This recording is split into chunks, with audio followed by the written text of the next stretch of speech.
Hello, everybody. Welcome to the Kentucky Derby 2015 preview. I'm here with my buddy Brian, who is a big fan of horse racing. Brian, say hi. How's it going, guys? And we're here to talk about the horses that make up the 2015 Kentucky Derby and hopefully win you guys some money. So for those of you that didn't watch my Preakness video last year, what we do in these videos is we take you horse by horse. I tell you a little something about the horse. I got Brian here, who maybe knows a little bit more about the horse than I do. And at the end, we'll give you our picks about who will win. A full disclaimer, I am not an expert in horse racing. Maybe Brian is. I don't go that far. I am not. I am a casual observer of horse racing, and I am a fan. So most of what you're going to hear, you may find on other websites, you may hear on TV, because basically I stole it. Okay? So We offer our own opinion. Right. But Brian has personal knowledge and maybe has seen, had studied. Me, I just steal from the internet. I mean, I've been following these horses and getting every bit of information I could over the last month or so. So I've got quite a few opinions on most of these horses. Right. Okay. So I got my notes over here to my right. So if you see me look over there, that's what I'm looking at. So let's start with Ocho Ocho Ocho of 50 to 1 long shot.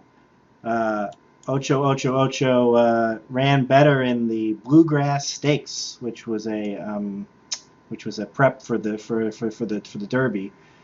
The thing about Ocho Ocho Ocho is that he is a front running horse. You look here, first, third. This means that's where he was at that call of the race. Do you know exactly which call of the race this is? That would be the second call. Yeah, but what is that at a certain point of the race? Yeah, basically, I would probably estimate about halfway through the race. Yeah. Right. Okay. So about halfway. And then the next one will be at the top of the stretch, and then the other will be the finish, basically. Right. So, so he is a front running horse. Okay. The problem is, as you're going to hear in this video a lot, there's a lot of front running horses in this race, right, Brian? A few, yeah. And they're better than Ocho Ocho Ocho, and that's why he's 50 to 1. And the big problem is he drew the rail, and the Kentucky Derby, you never want to be on the rail. So this jockey, Elvis Trujillo, he's going to have to send him hard. And if he can't, because he has Carpe Diem, who we'll talk about in a second, also on his outside, he's either going to do that or he's going to be completely taken out of the race if he can't get in front of him. And also, in that race, 2 back in the San Felipe Stakes, jockey Mike Smith said that to basically throw the race out, the horse didn't get a chance. So I was willing to excuse him and see how he ran in the Bluegrass. And when he ran splits of 48 and 112, which are considered easy, and he still folded the way he did, I don't like one bit the way he's coming into this race, so he's a toss for me. Okay, so when he's talking about splits, he is talking about the time of the race at certain points in the distance of the race. So you can see here 48, 112. That's exactly the same time that Carpe Diem ran, by the way. So that is the splits that the winner of the race ran, not the splits that Ocho Ocho Ocho ran. Okay, let's go down to Carpe Diem. So Carpe Diem is the winner of the Bluegrass, and would have been an undefeated horse, except during the juvenile Breeders' Cup, he ran up against a monster called Texas Red. Now Texas Red is hurt, so Texas Red is not going to be in the Derby. If you watched last year's Derby and you know about Chrome, this guy's the opposite of Chrome. So this guy was purchased for $1.6 million. Right, so, as opposed to chump change. Right. So, somebody had enough faith in this horse to purchase him for $1.6 million. He's won his races by a pretty significant margin. You see the 1 here. That means they finished in first. Small number next to it. That's the lengths. So he won by 3 lengths, 5 lengths, 6 1/4 lengths, and he beat horses that are in the Derby. So all the horses that are bold here, those are horses that are also in the Derby. So Carpe Diem is a good horse. Yeah, basically very good horse. And that's why he's 8 to 1 instead of Ocho Ocho Ocho, which is 50 to 1. He's also trained by Todd Pletcher, who is one of the top trainers in the country. So Carpe Diem, definitely somebody to consider on Saturday. What do you I think? think a little differently on this because Todd Pletcher, while he wins graded stakes, like big name stakes races all across the country, he's 1 for 40 in the Kentucky Derby, and that was only in 2010. But every year he has really good horses coming into the race, and they just don't seem to run well. And Carpe Diem is a very good horse. The problem is he drew the two post, and the one hole and the two hole are really not ideal for any horse in the Derby. And plus, he's a presser, so I think he's going to be uncomfortable breaking from that post. And considering where he likes to be, there's going to be a lot of other horses going up with him. And at the same time, his numbers, I like to see horses that have speed figures that jump up a few points each time, which he does, but he's still more consistent and doesn't show that rapid improvement for me. And for an 8-1 price, I just don't like him on my tickets at all because this field this year is such a deep Kentucky Derby that a horse like Carpe Diem might be the favorite in a different year. But there's so many other horses like this, there's no value at 8-1, and I can't play him from the two post. Well, he is a really good horse, and like you said, maybe in other years he would be the favorite. Absolutely. You're not going to get 8-1 on him on probably any other race this year. But there's too many good horses, and at some point you have to take a stand against at least one of them. And I think of all the favorites, he's the one you have to from that two post. All right, let's go to the horse that's breaking from the three post. He is Materiality, running at odds of 12-1 on the morning line. So there's a horse named Apollo. The horse won in the Derby in 1882, and since 1882, there hasn't been a single horse that's won the Derby who hasn't raced as a 2-year-old. Mm-hmm. So this horse has not raced when he was a baby. Right. So this horse's first race was January 15th. Now, the good news is the last race in the Florida Derby was the top speed figure of any horse in the entire field.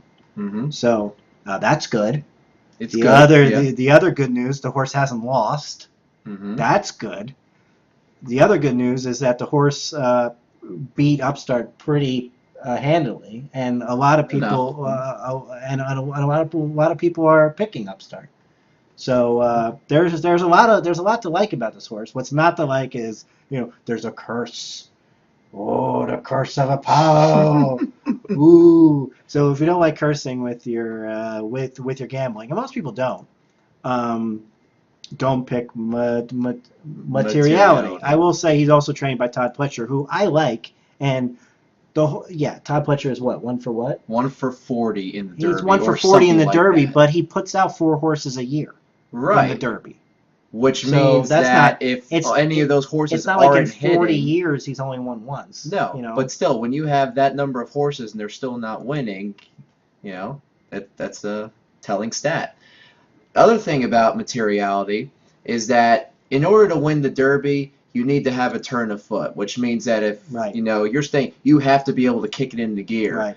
And Materiality seems to me he's a horse that doesn't really have a turn of foot. He's kind of more like a grinder or a stayer that just kind of makes up lengths little by little instead of really quickly. And to me, he seems more like a Belmont Stakes type horse because those type of horses do well there. Whereas in the Derby, I just think he's up against it. And he reminds me a lot of a horse named Verrazano just 2 years ago, who also came into the race off with very inexperienced and undefeated, and he just seemed more like a middle distance type horse, and he ran very poorly in the Derby. So I see similarities between these two. Also, both are trained by Todd Pletcher, and also he's got the 3 post, which also isn't ideal considering his running style in this race. And he also likes to be on or near the lead, another horse that's likely to fold when the real running comes in the stretch. Well, I think what you said is that the horse is what I would call I guess a plotter. You know, he did. Essentially, yes. He moves and moves and moves and moves and moves. So I don't think that he's a horse that you can totally throw out, because you know he is going to be there, and Right. you know he's the son of Fleet Alex and can certainly get the Derby distance. Yes, but it's not only the fact that he's a plotter; it's also that he's going to be up near the front, near a fast pace, and he could get cooked on there because he's really really good. I just think that there's a couple of other horses that are going to be around him who we'll talk about in a little bit that are just better than he is.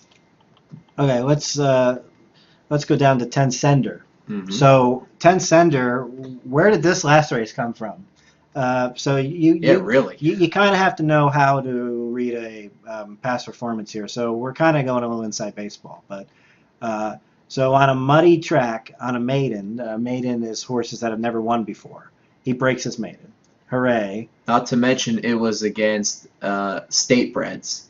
Right. So again, it was only horses that were bred in New York, right? So he goes right from the maiden to a grade 3, the Withers, and he finishes in 4th. Then he goes right to the Gotham and finishes in 5th. Mm-hmm. Nowhere close on either of the races. Considering the horses in those races are kind of questionable quality compared to some other Derby preps. Right. And then they go to the Wood Memorial, which is the key Derby prep for the East Coast horses. In New York, yes. Okay. Don't forget about the Florida I Derby. meant to say the Northeast. Yes. So, and he has to lead at the top of the stretch. And completely uncharacteristic. He has to lead at the top of the stretch, and it actually looked like right at that call that he was going to win. And then he kind of just stopped and finished in 2nd. But and lost to Frosted, who we'll talk about in a bit. Now, what I've heard is that if he had just waited just a little bit longer to make his move, then he still might have lost to Frosted, but it would be a lot closer than the 2 lengths. So right. 10 Sender just came out of nowhere. Equibase gave him a 99. Do you know what? Because that's the same that they gave him for the Gotham. Do you know what the other? You know what his Brisnet numbers were? Not really. Okay. Because I never really quite paid attention much, because the thing with this horse is to go from those 2 races and all of a sudden run a big race like that in the Wood Memorial, that to me seems like it was a peak effort to try and get him into the Derby. And I highly doubt that he can run 2 races like that in a row. And I also saw a couple of his workouts recently and heard the reports coming back from them prior to the Derby over the last week or so. And it was just okay, you know, nothing scintillating or anything to indicate that he's sitting on a really big effort. I mean, he could very well close for 4th, but I just don't think it's like. I mean, it's a possibility, but I just don't think it's likely. Now, I hadn't heard anything about his workouts. I do see that he ran a bullet on April 25th, though. So right. You're saying that wasn't a good but effort on video? But just because of, you know, he runs fast works, or because he runs 2 bullets, which, by the way, a bullet is the fastest work of the day at that distance. It's also about the way he moves. And, I mean, I usually follow, like, a lot of different sources on workouts. And if I didn't see them visually myself, but if they said that, you know, he was, you know, if the rider was asking him if he was, you know, being asked to move hard, then that kind of downgrades the work a little bit. 5 furlongs in a minute, of course he was being asked. Well, we're going to talk about American Pharaoh in a little bit, who... Right. But 10 Sender's 30-1. Right. So which is why I said we might want to play him for a superfecta, but it's kind of taking a shot. Okay, let's go to Danzig Moon. So he's also 30-1. He finished 2nd to Carpe Diem in the Bluegrass. He comes from off the pace, and we keep talking about all these horses that want to be up front. Materiality, Carpe Diem, Ocho, maybe even 10 Sender a little bit the second level of mid-pack, right? But there's all these horses that are at the front. We're only at 5 out of 20, and we hit our first kind of off the pace horse, right? And there's we're only at 5 out of 20, folks. There's going to be a lot more horses that run near the front. So this is the Derby. This is the home of the long shot closer.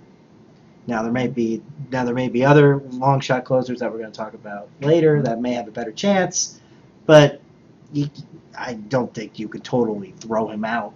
Being a closer in a race has a lot of pace. Actually, to the contrary, Dancing Moon is my top long shot closer in this race. Well, there you go. And only because that Tampa Bay Derby where he ran behind Carpe Diem, his trainer said that horse did not handle the track whatsoever. And so that race was a complete throwout. He comes back in the Bluegrass and runs a very respectable second. And he was really eating up ground in that race, similar to how Commanding Curve was eating up ground in last year's Louisiana Derby to get up for third. He ended up running second in the Kentucky Derby. I mean, he has a shot to finish second. I don't think he is. I think he's more likely to finish third or fourth. And also his workouts, as opposed to Ten Sender, he's been working very well training up to this race. My only question is, I'm really not a big fan of jockey Julien Leparoux. I mean, on turf races, that's one thing. He's very good. But I really don't like it. He's one of my jockey nemesis on the dirt. And if he had a different jockey on him, I would be all over this horse. But some of the tactics that he does are a little questionable. I'm not going to get into that. But Dancing Mood, definitely a very, very live shot to hit the board at 30-1 in this race. Okay, I wouldn't be that strong on him. There's a definite, but yeah, you have to at least consider him. Absolutely. Because of the pace of the race. Now I saw the UAE Derby, and I don't even know how to pronounce this horse's name. So what? Mubtahij. Yeah, exactly. Yeah. So very, very impressive in the UAE Derby. I mean, yes. I saw it, and I was and then I was impressed. You know, the closing. Even on his wrong lead too. The closing eighth of the mile was just like he blew him really away. Impressive. Yeah. So his competition was questionable though. You know, he was facing. But the stopwatch, tells no lies, right? In the final eighth, he crushed it. And the dirt over at Meydan Racecourse in Dubai is very similar to the dirt surface he's going to be running on at Churchill Downs. Who said that? Because Steve Coburn and a few others who were over there. Because it wasn't dirt until this year, right? Right. But they said the surface they put down is most reminiscent of Churchill, what they experienced there. So that's a plus. Well, let's talk about this horse is interesting. Yes. And if the 20-1 holds up, well, I mean that's pretty good. Okay, but now let's talk about why the horse is 20-1. There's been a lot of impressive winners that have come out of the UAE Derby in the past. And Brian, how many winners of the UAE Derby have won the Derby? Zero. How many ran well. How many winners of the UAE Derby have even hit the board? Zero. It's zero. So, yeah. But also, a lot of those horses coming out of the UAE Derby coming over here were also running on a synthetic surface. This is the first year that Meydan has gone to a dirt surface. And Mubtahij, honestly, he's the best horse that has come out of Dubai, even counting the others running on a different surface. He's the best horse to come here. Now that may be a little cult of the new, because he's the most, he's front and center. I don't know. But I have an eye for seeing talent. Well, he was very impressive. Yes. Right? Okay, so he had to fly all the way across the world, not even halfway across the world. He pretty much had to fly all the way across the world to get here. And his normal oats, right, his feed, is not FDA approved. They have to change his food. So, have you ever had a dog and you buy him a certain brand of food, and then you go and you switch brands? And he gets a little. The dog gets a little gassy and everything, right? Okay, now expect that gassy dog to go out and beat all the best dogs in America. Yeah. And but 20-1, really impressive. Yeah. That's it. And actually, I honestly thought he was going to be much lower than that, and I was going to leave him out just because there was no value. I thought he'd be 12-1. At 20-1, not to mention drawing the 6th post, And Mike Dukakis, trainer, he's only sent like 7 or 8 horses to North America, and almost all of them have finished in the money, first, second, or third. So he's won big races in a lot of different countries, and at 20-1, you have to use him on your tickets. And I do think, And he's a closer too, so he's going to get the ideal pace set up. I do think the 20-1 will hold up because this is the Derby and people bet names, and people don't even know how to pronounce that name. And then there may be some like lady that says like, I want to bet right, and then the husband goes, oh, this is America. You gotta bet the American horse, 'cause this is America. And I go, okay. Boy, are they really that simple-minded? Yes, yes. This is the Derby where like every casual, then not. I'm not saying me casual. I'm saying one race a year casual. All right, let's. And also one last thing I have to say. That number 122, I really don't trust that because the number for that race came up a lot lighter. So the competition he was running against, for as impressive as he won, the figure of the race didn't come back as strong as it should have for that performance. So that downgrades him a little bit. But at the same time, that's why I said at 12-1, I wouldn't really play him. At 20-1, there's tons of value on that horse. That's all. I want to have the whole video done in 20 minutes, and we just hit 21 minutes. So what I'm going to do is I'm going to stop the video here, and I will make a part 2, and we will pick up part 2 with El Khabib. Fair enough. Okay. Okay. Thanks for watching.